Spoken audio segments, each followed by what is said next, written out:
Hey everybody, hope you guys are healthy and safe. I am in downtown LA. This is the Broad Museum, and you're watching footage shot with the ultra-wide camera of the OnePlus Open. So the OnePlus Open is the first foldable phone from OnePlus, but this is not a Gen 1 device. I mean, you guys already all know this. This phone is actually the Oppo Find N3. So it's actually a third generation foldable.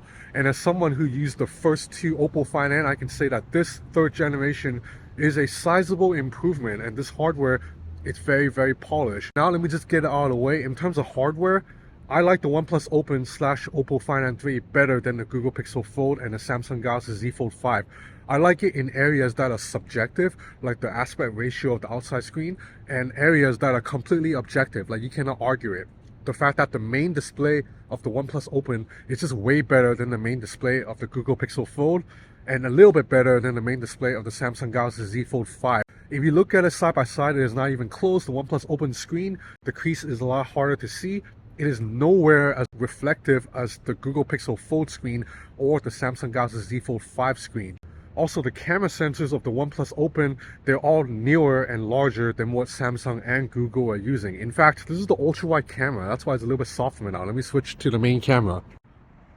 Okay, now you're watching the main camera. You see that the light intake ability is a little better, and everything should be even more crisp. Now I'm gonna bring it back to my face, okay? Be prepared. See? More details, right? You can see the actual imperfections of my skin. I will circle back to the camera performance in a bit. Let's take a look at the rest of the hardware. So as I said earlier, both the outside screen and the main screen are awesome. So both are LTPO 3.0 panel with refresh rate between 1 Hz to 120 Hz. Both has a maximum brightness of up to 2800 nits, so it is very bright, among one of the brightest display panels out there. I really like this aspect ratio that feels more like a conventional smartphone display compared to the more narrower display of the Z Fold 5, which I find a little bit difficult to type on. But you know, like I said, this is completely subjective. You can make an argument that you prefer this aspect ratio more than the OnePlus Open's aspect ratio, and I won't argue with you. But what is not arguable is that this main screen is just better than what Samsung and Google's giving you. The hinge is very well built. It can stay in place at any angle, obviously. However, the range of angles is not as wide as Samsung. So for example, when I go out here, it will flop open. Whereas on the Z Fold 5, the hinge is still a little bit more rigid. Like, it literally can stay in place like this and it won't even budge. But the OnePlus Open's hinge is more than good enough. When you want to put it on a table using a laptop mode, this hinge is fine. And also good news, this hinge is also rated IPX4 for splash resistant. So it's a little bit below the IPX8 offered by Samsung, but it is still peace of mind that a lot of other Chinese foldables are not giving you. So you have a side-mounted fingerprint scanner on the right side, along with a volume rocker, and right here, it's an alert slider, which I know a lot of OnePlus fans love. Like, I don't really care about it. I don't know why when OnePlus removed the slider in the 10T, there were like a bunch of people complaining. Like, I mean, it's just a freaking slider. You can mute the phone by tapping a couple on-screen prompts. So I don't know why the slider is a big deal, but it is here, so good for you guys. I do have to nitpick that the fingerprint scanner / power button, it's a little bit high up on the right side. So I hold my phone with my left hand, so I can't quite reach the fingerprint scanner without, like, kind of have to adjust my grip a little bit to extend my middle finger. Second nitpick, this hinge corner right here is actually a little bit pointy because again, I hold my phone with my left hand and it digs into my palm. And I'm surprised Oppo / OnePlus went to this pointy design because the Oppo Find N1 and 2 actually have really soft rounded corners. Okay, sorry for the interruption. So this is new footage that I shot several days after the review that you're watching. So earlier today, I was riding my bike in Los Angeles across the 6th Street Bridge when the OnePlus Open fell out of my pocket and hit the concrete floor. It didn't have a case too, the phone was just naked. So I thought, oh man, this phone might be done. But then when I picked it up, check out, the screen, there's not a scratch on it. Even when I turn it off, you don't see anything. The main screen's obviously fine because the phone was folded so it was protected. Even the back looks fine. Camera module, no real damage. But then you look at the side bumper, you see significant damage on the bumper because this phone bounced like 3 times.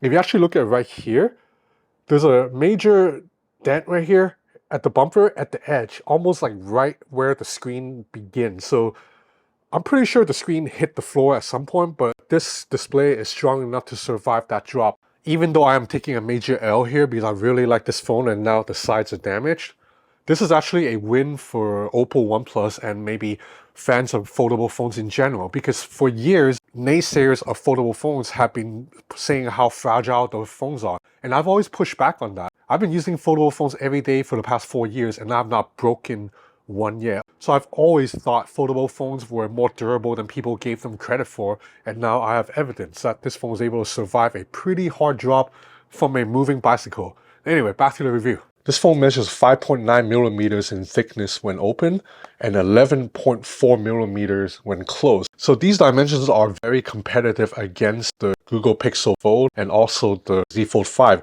And it weighs 239 grams, so it's lighter than the Pixel Fold, but a little bit heavier than the Z Fold 5. So this is against American competition. The OnePlus Open completely holds its own, if not a little bit better. But against the best competition out of China, the OnePlus Open, it's not the lightest and thinnest foldable around. I have here the Automagic V2. This thing weighs only 237 grams, I believe, and it also measures only 9.9 millimeters in thickness. So the Automagic V2 is even thinner, and then because the Automagic V2 also has a hinge corner that's not pointy, the phone just feels more comfortable to hold. When I hold this phone in my hand folded, it really feels like I'm just holding a Google Pixel 8 Pro. It feels like a slap Android phone. Now there's a 4,800 mAh battery in here that can be fast charged at 67 watt with the charger included in the box. Your battery life on the OnePlus Open is very good. I'm a pretty heavy user and this phone can still last all day, like a 13-14 hour day out on a single charge. And of course, 67 watt fast charging is relatively fast. So I can charge this phone from 0 to 100 in just a little bit over 30 minutes. You also get a pretty nice case in the box that matches the same vegan leather finish of this back. However, there is no wireless charging for the OnePlus Open. Inside, you have a Snapdragon 8 Gen 2 with 16 gigs of RAM and 512 gigs of internal storage. So all these components are top end. You're definitely not going to have any performance issues. But what I love about the OnePlus Open is more than just hardware. It's also the software, because this is the first Chinese foldable phone to run global software particularly optimized for the American audience. So that means, for example, Android Auto, which a lot of Americans use, Android Auto runs perfectly fine here. I am fortunate enough to test all the Chinese foldables. The Xiaomi Mix Fold 3 has awesome hardware, but this thing runs China ROM, so there's no Android Auto, and there are just a couple of these like Chinese software gripes that I've been complaining about for 2 years that still is on here. Like for example, when I jump into a website, the Gboard does not show me a split keyboard. And also, if I want to split screen multitask, you cannot split screen YouTube horizontally, which really defeats the purpose of running YouTube because you're watching a widescreen video.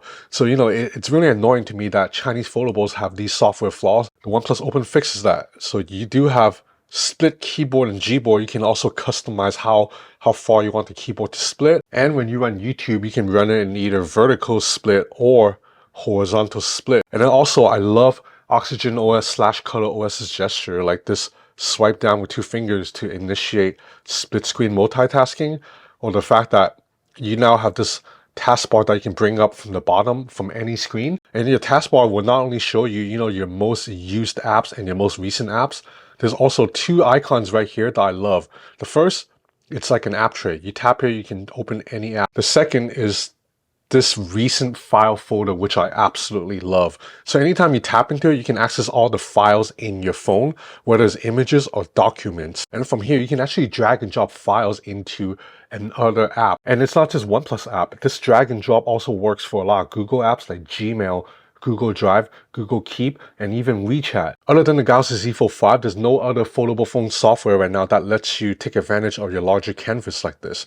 You can open apps in a floating window, for example, which is again another thing that you cannot do on the Pixel Fold. Let's get back to the camera performance. So this main camera, it's a brand new Sony sensor that was launched just back in June. This uses a new pixel technology than the IMX sensor. So it's called a pixel stack technology. The pixels in the camera sensor are stacked on top of each other, which in theory allows the sensor to take in more light. However, there's more to camera performance than just hardware. In terms of software processing, I think Oppo / OnePlus still have some work to do. Now, don't get me wrong, this camera for the most part produces great looking photos, but I think sometimes it takes in a little bit too much light. particularly in the daytime when I'm shooting in harsh California sun. A lot of these shots just look a little bit overexposed to me, and I actually prefer the image captured by the Pixel Fold because the colors and dynamic range are a little bit better, even if the Pixel Fold image is technically inferior. Like if you zoom into Pixel Peep, the Pixel Fold image completely falls apart. But the Oppo Find N3 colors are just a little bit too bright. The good news is you can jump into OnePlus's very good native photo editor, and I'm pretty sure the Oppo Find N3 will have the same editor. And you can dial down the brightness a little bit to make the shot look a little bit better. For the most part though, when I'm not shooting in really bright conditions, the main camera here produces awesome photos with shallow depth of field and a lot of details. This 64 megapixel periscope zoom lens is also awesome. It can shoot 3x optical zoom. But because the image sensor size is so large at ½ an inch, this is huge for a foldable phone. OnePlus is able to do in-sensor crop to produce a 6x zoom that's almost lossless.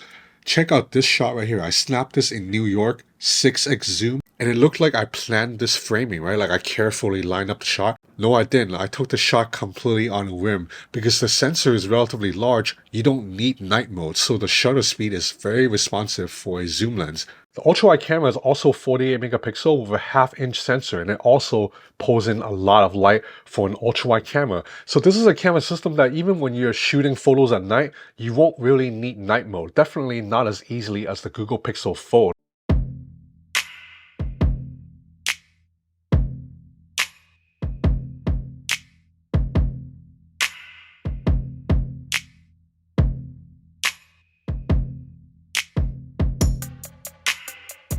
Right here on the front screen, it's a 32 megapixel front-facing shooter, and then inside, it's a 20 megapixel selfie camera. But of course, you can always shoot selfies with the main camera system by turning on the outside screen preview like this. So overall, I love the OnePlus Open hardware. I think it checks every box that you will want from a foldable phone. I think the OnePlus Open screens, both screens and the camera hardware are clearly better than what Samsung and Google's giving you. And you would have to turn to other Chinese foldables from Xiaomi or Honor to find something better or comparable. So again, with the OnePlus Open, your main competition, your main point of reference is Samsung Galaxy Z Fold 5 and the Google Pixel Fold. And I think the OnePlus Open beats both of them in hardware. Software kind of keeps close enough. And then also the OnePlus Open is cheaper. So the retail price of the OnePlus Open, I believe, is $1,600 US, $1,600.